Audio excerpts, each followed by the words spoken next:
Mas é alegria estar aqui com os irmãos, compartilhando tudo aquilo que Deus tem feito, tudo aquilo que Deus tem falado, juntos estarmos aqui para crescermos, conforme a vontade de Deus para cada um de nós. Eu gostaria que você abrisse a sua Bíblia no livro, na carta de Romanos, no capítulo 5.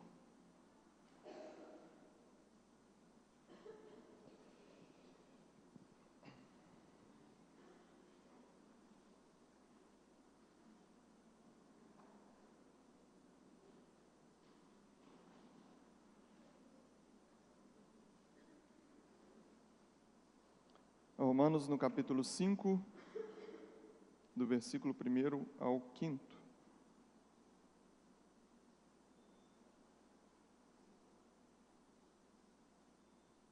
Assim diz a palavra do Senhor. Justificados, pois mediante a fé, temos paz com Deus por meio do nosso Senhor Jesus Cristo, por intermédio de quem obtivemos igualmente acesso pela fé. E esta graça no qual estamos firmes e gloriamo-nos na esperança da glória de Deus.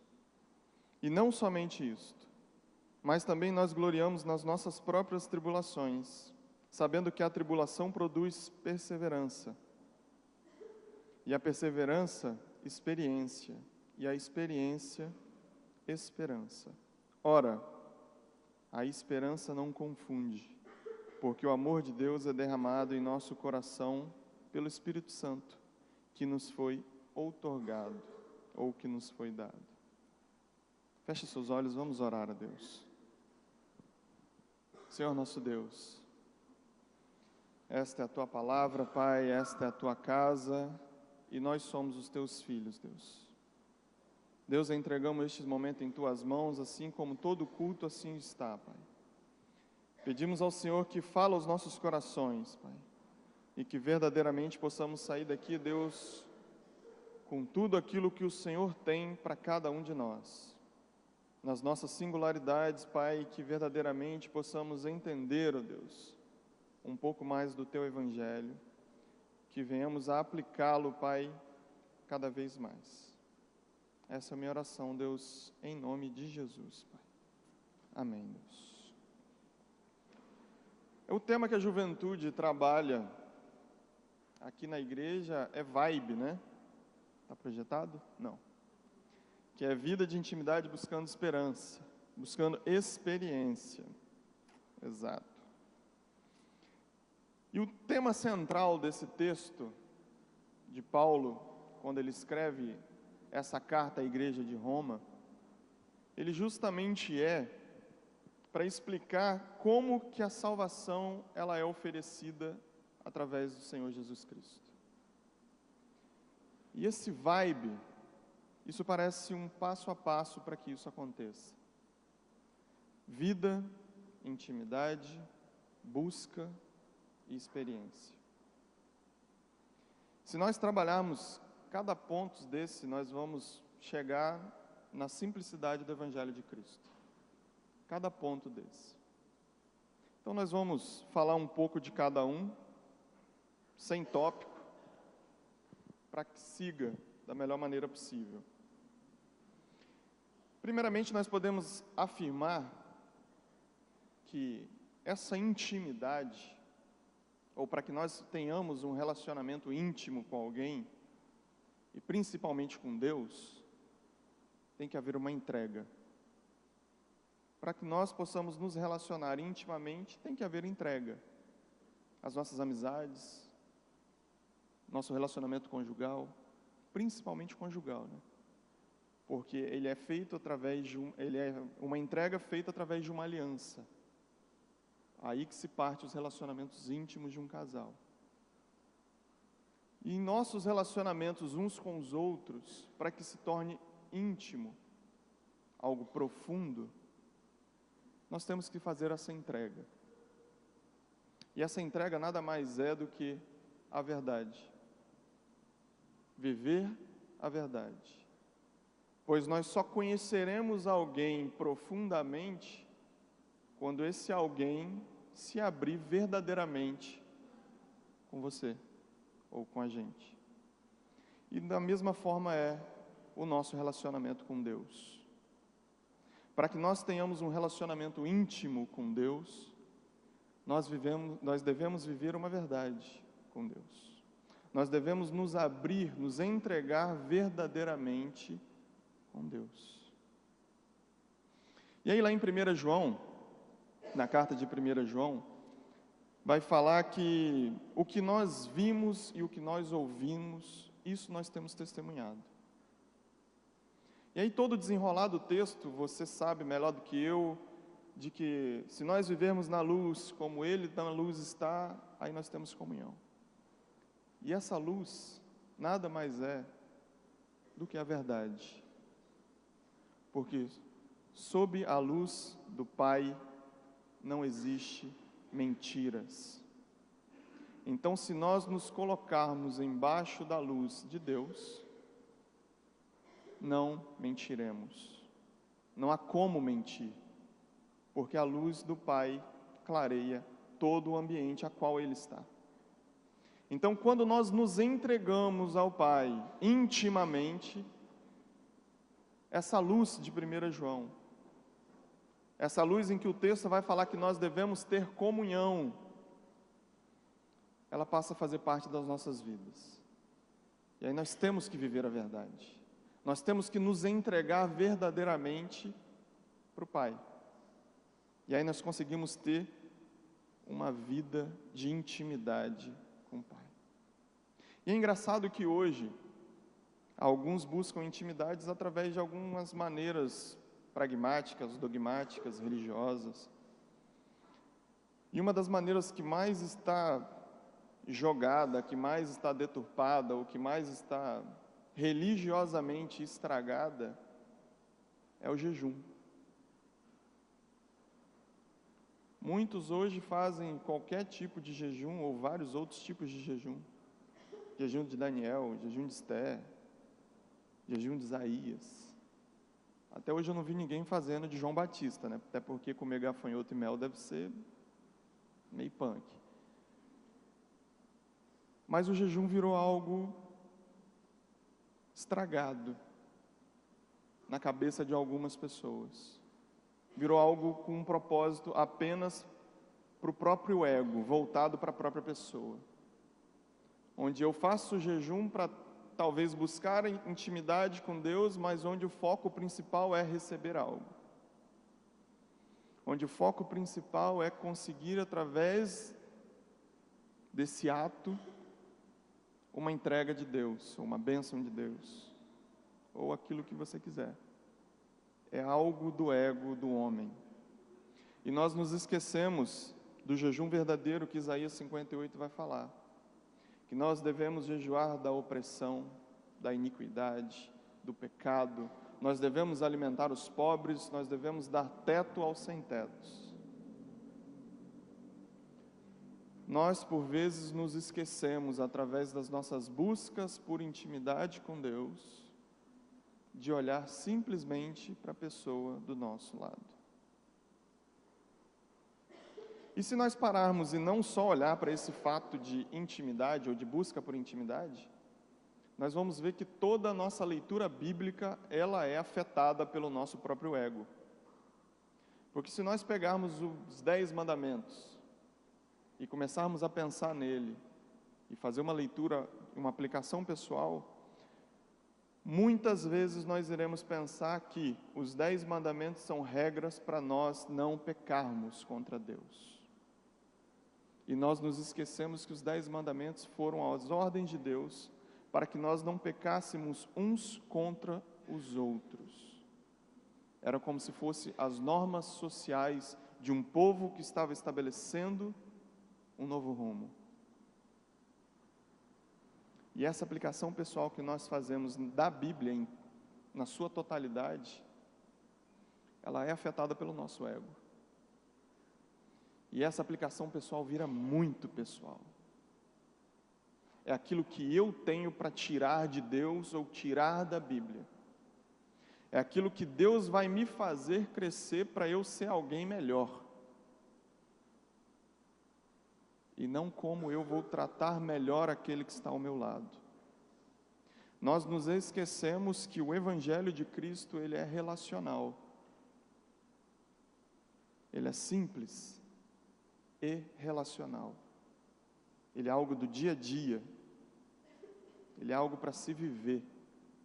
E nós só viveremos o Evangelho de Cristo se nós aplicarmos ele na vida do nosso próximo. E aí o texto lá de 1 João fala que nós devemos andar na luz.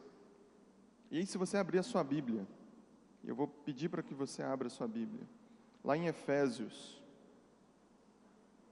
no capítulo 5.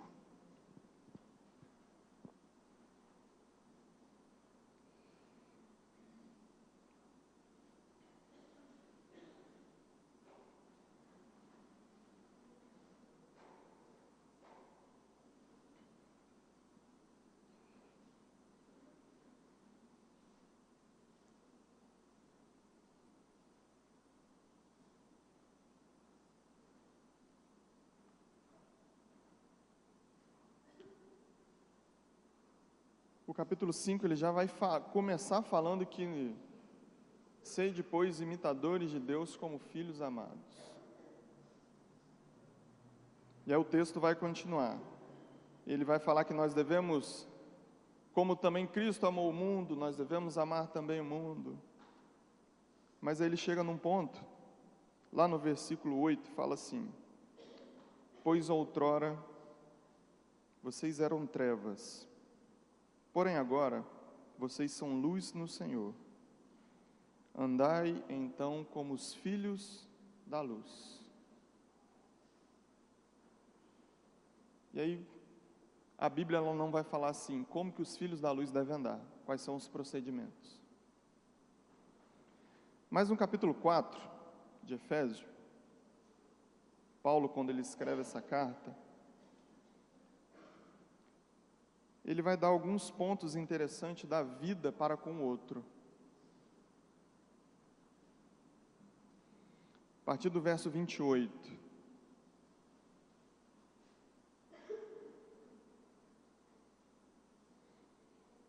Ele vai falar assim: aquele que furtava, não furte mais. Antes, trabalhe fazendo das próprias mãos o que é bom, para que tenha o que acudir ao necessitado. Ele vai continuando: não saia da vossa boca nenhuma palavra que seja de maldição, e sim unicamente a que for para boa edificação, conforme a necessidade, e assim transmita graça aos que ouvem. E não entristeçais o Espírito de Deus, no qual fostes selados para o dia da redenção. Aí ele vai falar: longe de vós toda amargura, toda cólera, toda ira, toda gritaria, toda blasfêmia, e bem assim toda a malícia. E ele termina falando da malícia. E a malícia nada mais é do que o princípio de tudo aquilo que corrompe a natureza do homem. A malícia é o princípio da maldade no coração do homem. É o princípio, nós podemos talvez até afirmar que seja o princípio de todos os pecados. Quando se tem uma mente maliciosa, ali se tem uma mente que é propícia, que é inclinada a praticar aquilo que não agrada o Senhor. E essa busca por intimidade deve ser relacional. Porque assim como o bom samaritano, quando no caminho do templo, ele encontra um homem caído, que foi afetado ali pelos assaltantes, e Joaquim Jeremias, no seu livro Jerusalém nos Tempos de Jesus, ele vai falar que aquele homem, ele aplica os elementos do culto na vida daquele homem que estava caído. Ele aplica o azeite e ele aplica o vinho. Joaquim Jeremias, ele vai falar que aquele homem cultuou a Deus através da necessidade do próximo. E se nós pararmos para refletir, talvez este seja o melhor culto que nós possamos prestar a Deus, através de quem precisa. De quem precisa de quê? Do Evangelho de Cristo na prática. Das nossas ações que refletem a luz de Deus. Das nossas ações que refletem a nossa intimidade com Deus. Se nós buscamos a intimidade com Deus, buscamos fazer essas coisas que Paulo narra ali no capítulo 4. Se nós buscamos essa intimidade com Deus, essa vida, nós buscamos aplicar na vida do nosso próximo aquilo que o Senhor gostaria. O nosso culto a Deus, o nosso culto racional, seria através das necessidades de quem realmente precisa. Isso é algo simples. Olha que a gente não está falando de nada teologicamente pesado e aprofundado. Nós estamos falando simplesmente de dia a dia. Nós estamos falando de verdade, de ações de bom dia, de ações de necessitados que buscam comida. Nós estamos falando de abrigo, nós estamos falando de não roubar, mas de trabalhar para ter com que repartir.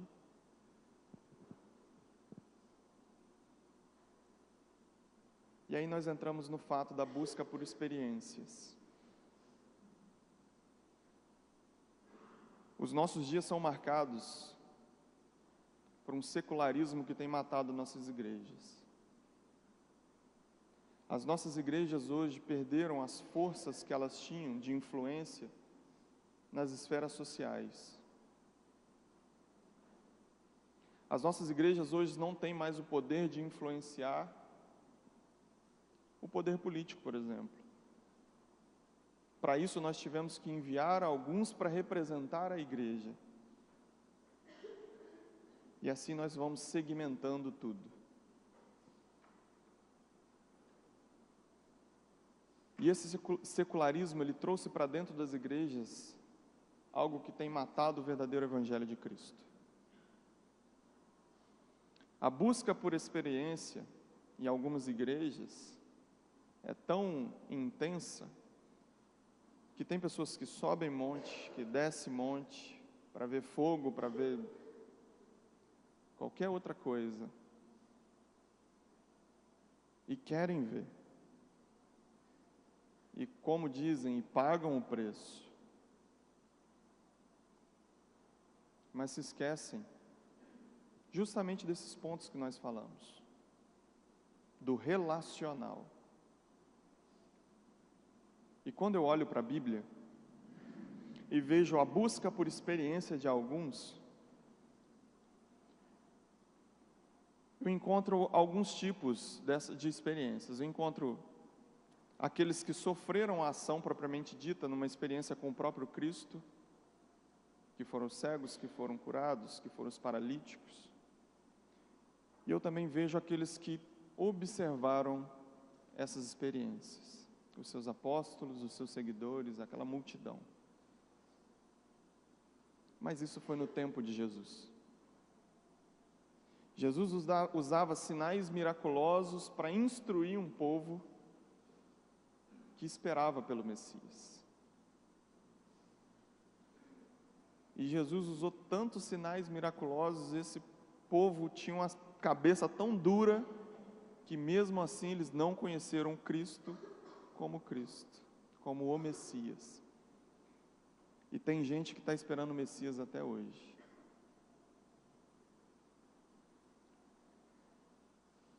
Mas essas foram as experiências daquela época.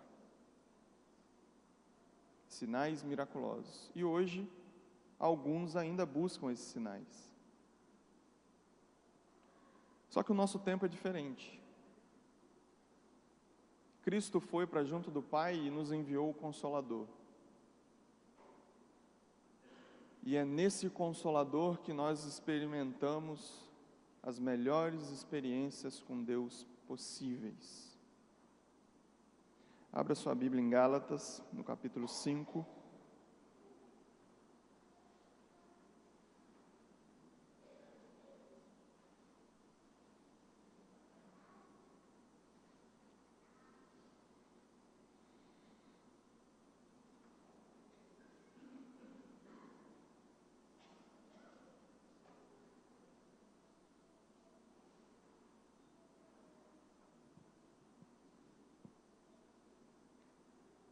Qual é o fruto do Espírito Santo que diz aí na sua Bíblia?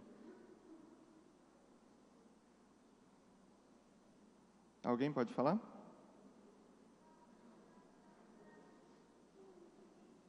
Gálatas capítulo 5, versículo 22.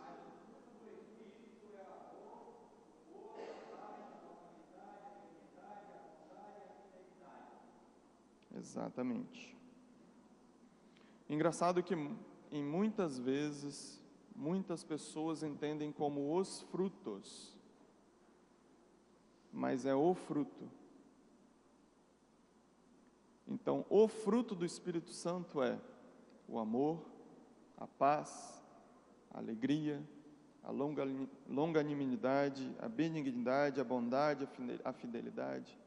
Isso é o fruto. E essa é a melhor experiência que nós podemos viver. A nossa busca com Deus, a nossa busca por intimidade, ou a nossa vida de intimidade que busca experiências, ela nos leva a encontrar isso, o fruto do Espírito Santo. Uma paz que os homens procuram, mas não conseguem encontrar. Uma alegria que muitos buscam em coisas, mas que o seu vazio nunca é preenchido. Que dirá do amor, então? Olha como os nossos jovens se entregam pelo amor e continuam vazios do que é o verdadeiro amor.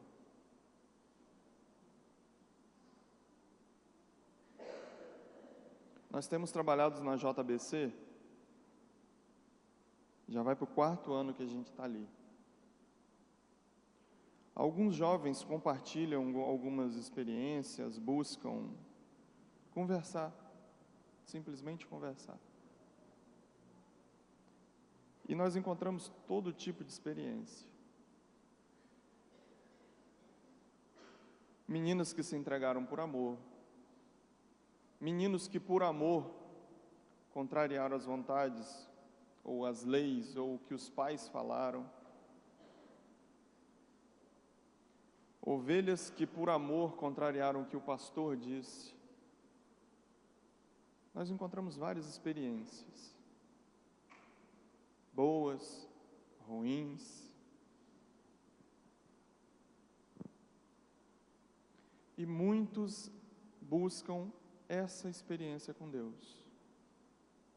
E perguntam como.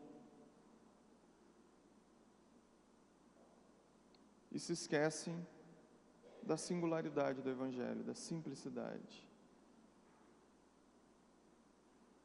Quando nós sentamos para conversar acerca de diretoria, que a gente nunca toma decisão por uma pessoa só falando, a gente sempre joga na mesa algumas coisas que a gente tem para resolver, e algumas coisas são pessoas que chegam até a gente pedindo ajuda.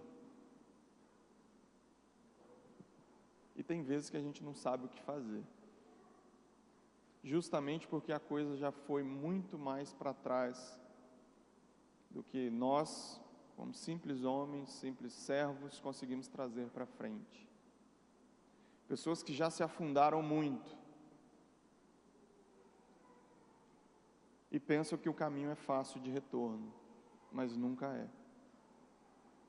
Simplesmente porque buscaram experiências diferentes.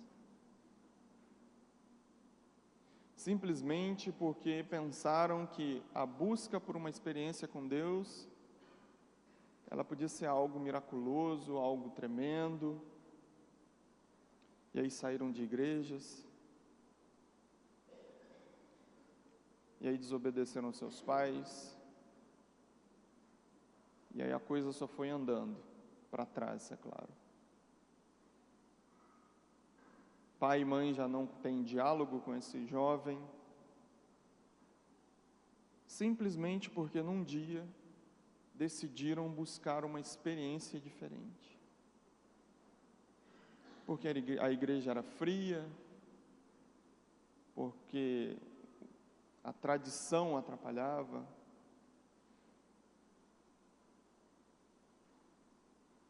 a visão de experiência com Deus, ela foi afetada pelo secularismo. Ela foi afetada pelo que o mundo fala, pelo que alguns pregam. A melhor experiência com Deus que nós podemos encontrar e viver são aquelas que o Espírito Santo vai proporcionar a cada um, na singularidade. É Deus, o Espírito Santo e você. Sem experiências prontas, sem métodos prontos. O que aconteceu na vida da pessoa tal, talvez não seja o que vai acontecer na sua vida. Deus tem uma maneira única para tratar de cada um.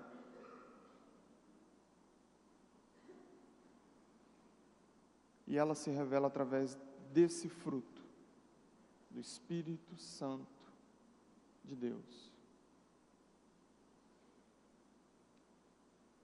Essa busca, essa intimidade e essa experiência, ela só é alcançada quando nós verdadeiramente, através da luz do Pai, nos entregamos ao Cristo,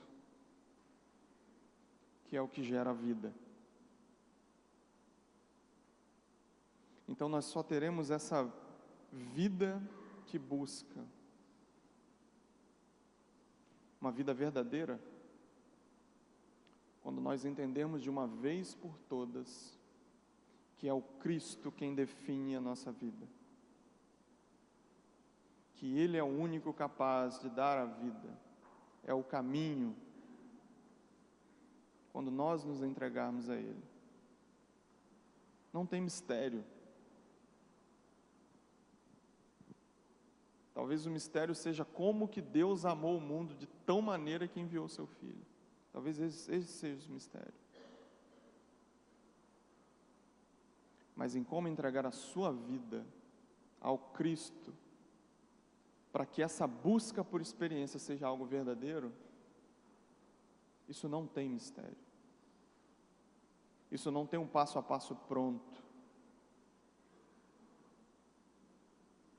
Isso é aquilo que o Espírito Santo de Deus vai falar no seu interior. E aí a gente entra num ciclo.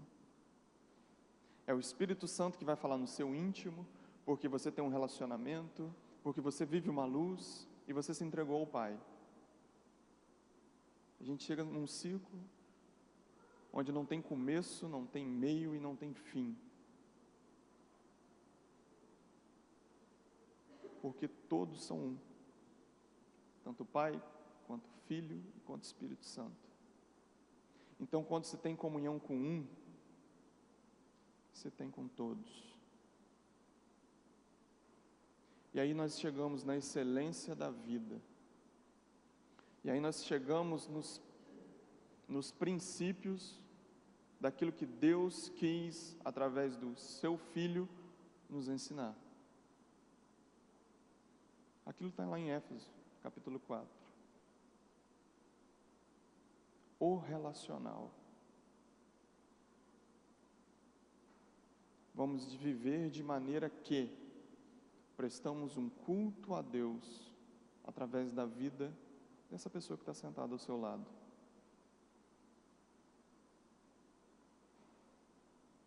Nós vamos prestar um culto a Deus através desse que por vezes você evita no corredor de qualquer lugar onde você encontra. Pastor Ariovaldo Júnior, ele fala que muitos, quando ele começa a falar, muitos perguntam para ele assim: mas pastor, como que eu vou me relacionar com esse cara, sendo que ele é um cara que não vale nada? E aí ele deu uma resposta que eu acho essa resposta sensacional. Da mesma maneira que Deus se relaciona com você, porque você também não vale nada. Nós não somos merecedores de nada do que Deus venha fazer por nós. E nós nos achamos. E quando nós nos entregamos nessa busca dogmática por uma intimidade com Deus, o jejum, oração de joelho, monte, essas coisas, isso fala ao nosso ego. E o nosso ego fala para nós que nós valemos alguma coisa, que nós merecemos alguma coisa. E nós nos esquecemos que Deus nos amou primeiro, de que pela graça de Deus nós somos salvos. E assim vai em tantos outros textos. O fato é, as nossas vidas, elas só terão intimidade com Deus, e a nossa busca, ela só vai encontrar experiências com Deus, quando cada vez mais os nossos cultos forem prestados através das necessidades dos nossos irmãos, daquele que Cristo também morreu por eles. Daqueles que, através da fé, receberam o dom de serem chamados filhos de Deus, assim como você.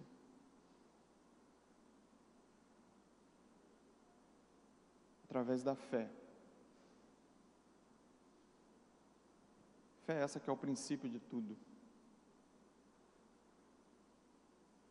Se você tem fé para estar aqui num culto de quarta-feira, num culto de domingo de manhã e num culto de domingo à noite, a fim de receber do Senhor o melhor, ou de prestar um culto ao Senhor da melhor maneira possível, na segunda, na terça, na quinta, na sexta e no sábado também preste um culto a Deus. A sua fé tem que promover isso. A sua fé no seu relacionamento tem que promover um culto a Deus.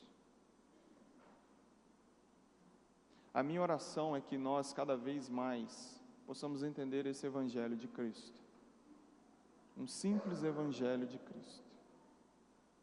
Um simples Evangelho que é relacional.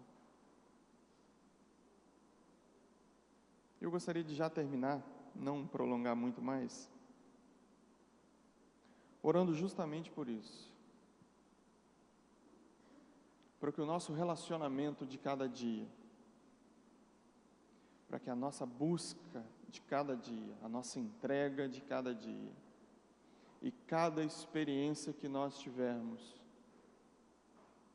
seja uma experiência baseada no que o Espírito Santo de Deus tenha para cada um de nós. Que verdadeiramente as nossas vidas sejam entregues por um propósito.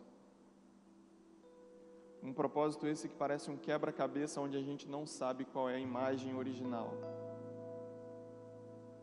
E Deus vai nos entregando peças dia após dia. E mesmo que a gente acha que essa peça ela não vai se encaixar em lugar nenhum, esse é o propósito de Deus. E lá na frente, isso vai fazer sentido.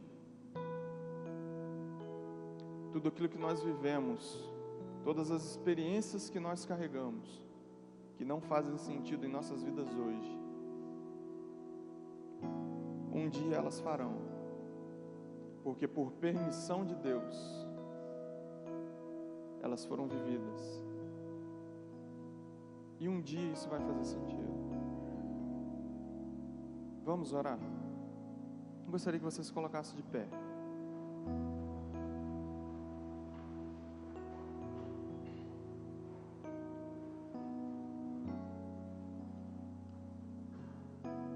Feche os seus olhos, você com Deus.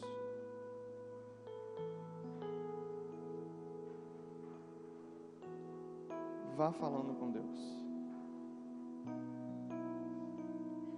Esse é o seu relacionamento com Deus. A sua oração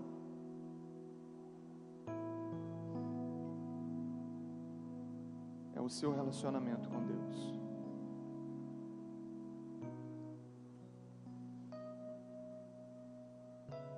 E Deus vai responder naquilo que você carece, na sua singularidade.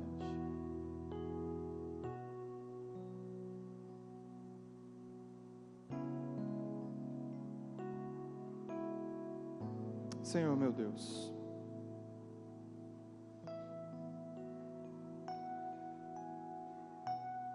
nos ensina, Pai, cada vez mais, ó Deus, o Teu Evangelho que é simples, Pai, o Teu amor, Pai.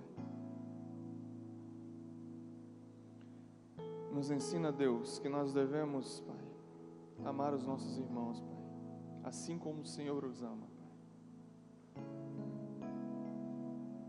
Mesmo que pareça loucura, Deus,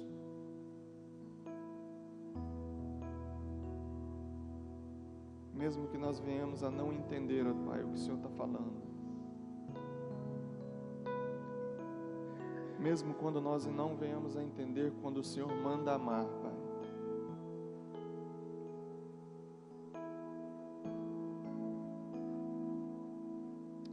Deus nos ensina, Pai, através dos nossos relacionamentos, Pai, que as nossas maiores experiências, Pai, seja através do Evangelho relacional, Pai, seja através da vida do nosso próximo, Deus,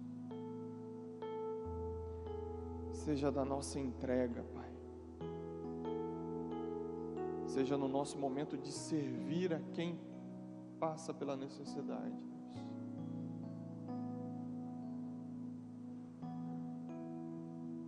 Que a nossa intimidade com o Senhor, Pai, ela possa ser acurada, Deus,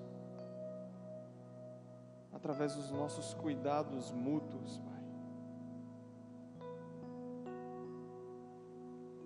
Que venhamos, ó Deus, a enxergar o Cristo em cada um que passar pelo nosso caminho, Pai. E que verdadeiramente, Pai, possamos amar, ó Pai. Que verdadeiramente, Deus, possamos nos doar, Pai, nos entregar. Assim como o bom samaritano, Pai, que revés a ir para um templo e prestar um culto ao Senhor, Deus, ele resolveu cuidar de alguém que carecia, Pai. Deus nos ensina a entender, ó Pai, o que representa esse ato, Pai. Deus nos ensina, Pai, a entender de uma vez por toda a grande comissão, Pai, onde nós não devemos, ó Pai, ter um chamado missionário, Deus, para evangelizar aqueles que estão aos nossos redores, Pai, mas que nós venhamos a fazer, ó Deus, porque nós amamos, Pai, e nós queremos testemunhar tudo aquilo que nós temos visto e tudo aquilo que ouvimos do Senhor, Pai, das melhores experiências possíveis. Que possamos compartilhar dessa vibe, Pai, que é algo tão bom para nós e que possa ser tão bom para outros que ainda não te conhecem.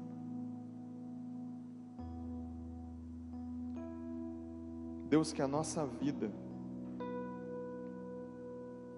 seja pautada, Pai, nas Tuas instruções, na Tua palavra, que é a luz para o nosso caminho, Deus, e que é a lâmpada para os nossos pés, Pai. Deus, que verdadeiramente venhamos a guardar a Tua palavra, Pai, não para mostrarmos que sabemos, mas para vivenciá-la, Deus, em toda a sua totalidade, Pai. Nos auxilia como igreja, Pai, que nós possamos, ó Deus, através dos ministérios que o Senhor estabeleceu, Pai, atingir quem carece. Que nós como igrejas, ó Pai, possamos partir, ó Deus, pelo mundo, e não nos definharmos, ó Deus, em nossas programações. Deus, que verdadeiramente sejamos um chamado para fora, Deus, e que possamos estabelecer o Teu reino onde passarmos, Pai. Que verdadeiramente as pessoas possam olhar e possam nos reconhecer como seguidores, como imitadores, como servos e como filhos do Cristo, Pai.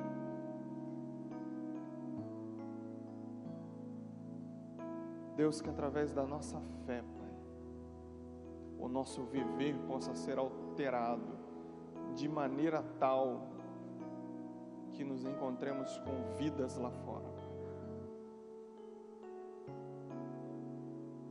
Deus, eu te oro, Pai, entregando esta igreja em Tuas mãos, o pastor, ó Deus, desta igreja, Pai, em Tuas mãos, os líderes de ministério, Pai, que cada um, Deus, verdadeiramente possa seguir, ó Deus, as Tuas palavras e possa continuar, ó Deus, a Te ouvir, ó Pai. Deus, eu te oro em nome de Jesus, Pai, agradecendo por este momento, Deus, que nós passamos aqui, Deus, porque o Teu Espírito Santo nos permitiu, Deus. Eu te agradeço, Deus, porque outrora nós éramos trevas, e que agora, Deus, nós temos o conhecimento para andarmos como os filhos da luz, ó Pai. E eu te clamo, Deus, que venhamos a andar, ó Deus, como os filhos da luz. Que em nome de Jesus, ó Pai, as Tuas palavras possam se encontrar em nossos corações, Pai. Em nome de Jesus Cristo, Pai. Amém.